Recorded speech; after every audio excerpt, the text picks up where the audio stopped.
Back to news ఇక మిగిలిన details చూద్దాం. ఒకసారి 3 రాజధానులు, ఒకసారి అమరావతి అన్నారు. ఇప్పుడేమో మావిగన్ అంటున్నారు. జగన్ని చూసి ఊసరవెల్లి కూడా సిగ్గుపడుతుందని మంత్రి నిమ్మల రామానాయుడు తీవ్ర విమర్శలు చేశారు. అమరావతి అనేది సెల్ఫ్ ఫైనాన్స్ ప్రాజెక్టు అని, అమరావతి 1,00,000 కోట్లు తిరిగి ఏపీకి అందిస్తుందని ఆయన తెలిపారు. 16,000 మంది ప్రభుత్వ ఉద్యోగులు నివాసం ఉండేలా 5 ఐకానిక్ టవర్స్ నిర్మాణం చేపట్టామని స్పష్టం చేశారు. రాజధాని అమరావతిలో నిర్మాణంలో ఉన్న ప్రజాప్రతినిధులు భవనాలు ఐకానిక్ టవర్స్ ను మంత్రులు నారాయణ, రామానాయుడు, టీడీపీ అధ్యక్షుడు పల్లా శ్రీనివాస్ పరిశీలించారు.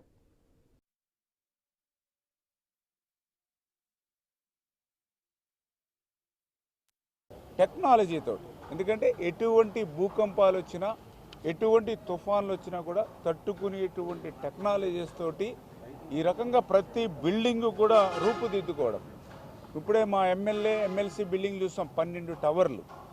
మరి ఈ రకంగా దగ్గర 276 ఫ్లాట్స్, పైగా అందులో మళ్ళీ ఆఫీసులతో కలిపి అదొక 8. అంటే ఈ రకంగా ఎమ్మెల్సీలకు కానీ, అదేవిధంగా ఏదైతే ఆల్ ఇండియా సర్వీస్కి సంబంధించి ఏదైతే 6 టవర్స్ 138 ఫ్లాట్లు కానీ, అంటే ఈ రకంగా ఏ బిల్డింగ్ చూసినా కూడా నిజంగా మనం సొంతంగా నిర్మాణం చేసుకున్నా కూడా ఇంత సౌకర్యాలతోటి ఇంత సంతోషంగా జీవించేటువంటి విధంగా ఉండలేమో అనిపిస్తుంది ఈ బిల్డింగ్స్ అవి చూస్తూ ఉంటే.